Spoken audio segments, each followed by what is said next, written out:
तो alright everyone, welcome back to my channel Code Backend. और आज हम बात करने वाले हैं सीएसएस में इनहेरिटेंस टॉपिक के बारे में। ठीक है, इनहेरिटेंस क्या होता है, चलो देखते हैं।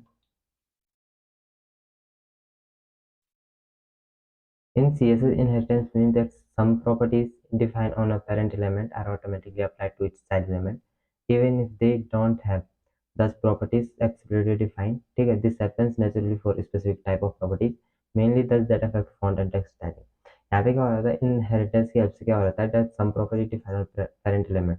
तो जो कुछ प्रॉपर्टी हमने पेरेंट एलिमेंट पे लिखी हुई है, ठीक है, मतलब हमने पेरेंट एलिमेंट को अगर कोई स्टाइलिंग दी है, वो स्टाइलिंग ऑटोमेटिकली हमारे चाइल्ड एलिमेंट पे अप्लाई हो जाएगी ड्यू टू इनहेरिटेंस। ठीक है, इनहेरिटेंस की वजह से even if they don't have दस प्रॉपर्टीज, चाहे आपने उनको प्रॉपर्टीज नहीं दे रखी हो, जो हमारे चाइल्ड एलिमेंट है, चाहे आपने उनको प्रॉपर्टीज नहीं लिख रखी होंगी, लेकिन वो डायरेक्टली हमारे चाइल्ड एलिमेंट पे इफेक्ट कर रही होंगी जब भी हम कोई स्टाइलिंग अपने पेरेंट एलिमेंट को दे रहे होंगे। फॉर एग्जाम्पल, यहाँ पे हमारे पास एक डिव है, ठीक है, पेरेंट डिव है। इसके अंदर हमारा दो चाइल्ड डिव है, एक और दो चाइल्ड डिव है। ठीक है, जब भी हम इस पेरेंट एलिमेंट को कोई फॉन्ट रिलेटेड या यहाँ पे आप देख सकते हैं, अगर हम फॉन्ट या टेक्स्ट रिलेटेड जितनी स्टाइलिंग होती है, मेनली जो फॉन्ट या टेक्स्ट रिलेटेड स्टाइलिंग होती है, यही मतलब हमारे चाइल्ड एलिमेंट को अफेक्ट कर रही होती है। ठीक है, तो चलिए देखते हैं।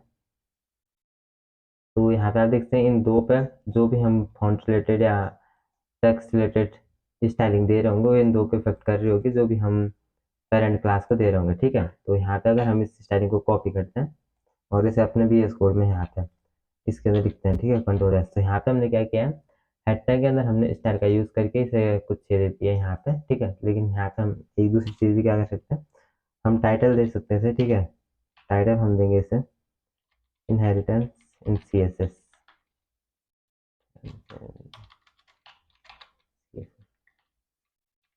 इनहेरिटेंस इन CSS हमने टाइटल दे दिया है। यहाँ पे कुछ हमारी मेटा रिलेटेड इन्फॉर्मेशन जो अभी हम नहीं लिख रहे हैं। ठीक है, तो इस टाइम में हमने क्या कर दिया, जो हमारी पेरेंट क्लासेस को हमने टेक्स्ट कलर जो रेड दे दिया है फोरग्राउंड में। होगा क्या कि जो हमारे दो चाइल्ड डिव है, इनको भी यही स्टाइलिंग मिल रही होगी इनहेरिटेंस की वजह से। ठीक है, अगर हम इसे अभी खोलें तो इसे हम यहाँ पे खोल रहे होंगे इस पेज में। तो यहाँ पे हम इसे करते हैं गो लाइव। तो यहाँ पे आप देखते हैं कि जो हमारा पेरेंट डिव है, उसको तो कलर रेड मिल ही रहा है, लेकिन साथ में जो हमारे जो चाइल्ड डिव है, इनको भी कलर रेड मिल रहा है। ठीक है, तो चलिए अब आगे देखते हैं। तो यहाँ पे आते हैं, इस एग्जाम्पल में हुआ क्या, जो हमारा पेरेंट क्लास था, ठीक है, मतलब जो हमारा डिव था, ठीक है, हैज अ कलर रेड, तो इसको हमने कलर रेड दे रखा था। इवन तो जो हमारे ये थे child one and div child two, उनको हमने कोई कलर नहीं दिया था। They appear in red because they inherited colour from parent class. उनको हमने कोई कलर नहीं दे रखा था, लेकिन उनको कलर रेड मिला था क्योंकि उसने हम जो प्रॉपर्टीज थी वो पेरेंट क्लास से इनहेरिट कर ली थी। ठीक है, तो which properties are naturally inherited, कौन सी प्रॉपर्टीज ऐसी हैं जो नेचुरली इनहेरिट हो जाती हैं। तो CSS doesn't automatically inherit every property, तो हर एक प्रॉपर्टी को CS इनहेरिट नहीं कर रहा होता। By default only specific set of properties, मतलब बाय डिफॉल्ट कुछ कुछ प्रॉपर्टीज होती है, set of properties are inherited, जो इनहेरिट हो रही होती है primarily those related text and font.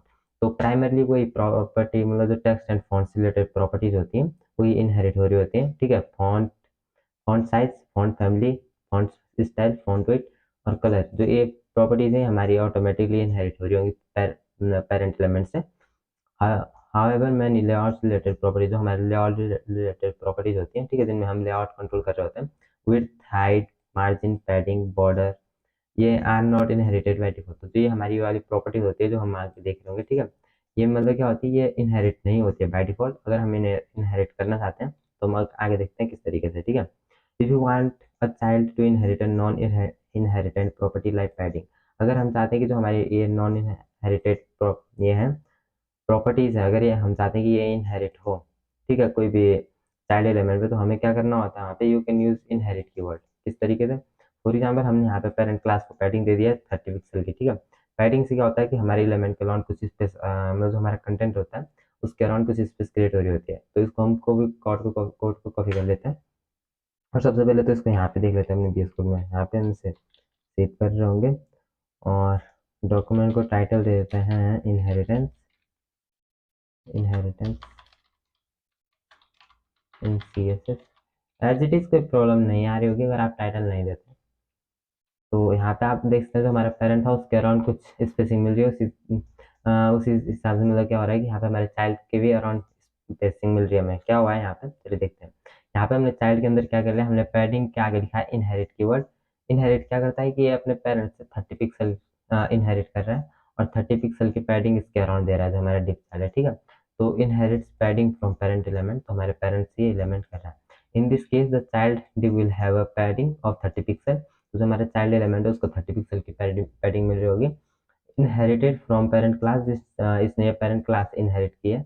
Even though padding is not naturally inheritable property, तो जो हमारी पैडिंग होती है ये ऑटोमेटिकली इनहेरिट नहीं हो रही है, ठीक है। तो हमने यहाँ पे क्या किया है, पैडिंग के अंदर इनहेरिट लिख के इसे इनहेरिट कर रहा है हमने चाइल्ड एलिमेंट के अंदर, ठीक है। तो स्पेसिफिसिटी एंड इनहेरिटेंस के बारे में अगर हम देखें तो क्या, if a child element has a property explicitly defined, मतलब अगर इससे जो हमारा चाइल्ड एलिमेंट है इसको अलग से हमने प्रॉपर्टी दी है, ठीक है, it will override any inherited values from its parent due to CSS specificity. यहाँ पे क्या होगा कि हमारे क्या करेगा, it will override any inherited value. तो अगर हमने चाइल्ड एलिमेंट को कोई स्टाइलिंग दी है, ठीक है, मतलब अलग से उसे कोई प्रॉपर्टी दी है, तो ये क्या है, जो भी पेरेंट एलिमेंट से इसे कुछ इनहेरिटेड प्रॉपर्टी मिल रही होगी, ये नहीं क्या करेगा, ओवरराइड कर लेगा ड्यू टू सीएसएस स्पेसिफिसिटी। तो ड्यू टू सीएसएस स्पेसिफिसिटी जो हम आगे पहले पढ़ चुके हैं। फॉर एग्जाम्पल यहाँ पे अगर आप देखें तो हमने पेरेंट क्लास को दे रखा है कलर ब्लैक, और चाइल्ड वन को दे रखा है कलर ग्रीन, तो यहाँ पे चाइल्ड वन होगा इस पे कलर ग्रीन ही अप्लाई हो रहा होगा, ठीक है। ये इस वाली प्रॉपर्टी को इनहेरिट कर रहा होगा ड्यू टू सीएसएस स्पेसिफिसिटी, ठीक है। तो यहाँ पे अगर हम इसे कॉपी करते हैं, यहाँ से हम इसे कॉपी कर सकते हैं, और अगर हम इसे अब यहाँ पे अपने कोड में देखें तो यहाँ पे आपको कोड तो इजीली समझ में आ रहा है। टाइटल हम दे देते हैं इनहेरिटेंस इन सीएसएस, ठीक है।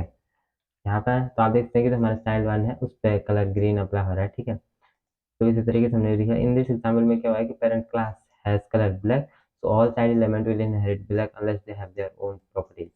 तो जब तक उनको अपना कोई कलर नहीं दिया गया है तब तक वो पेरेंट एलिमेंट से स्टाइलिंग ले रहे होंगे, लेकिन जब भी हम चाइल्ड एलिमेंट को डायरेक्टली उससे कलर प्रॉपर्टी दे देंगे तो वो ओवरराइड करेगा हमारे पेरेंट क्लास को, ठीक है। Child one has colour green, directly जो डिफाइन किया गया है on it, so it will appear in green instead of black, तो ग्रीन में दिखाई देगा इंस्टेड ऑफ ब्लैक।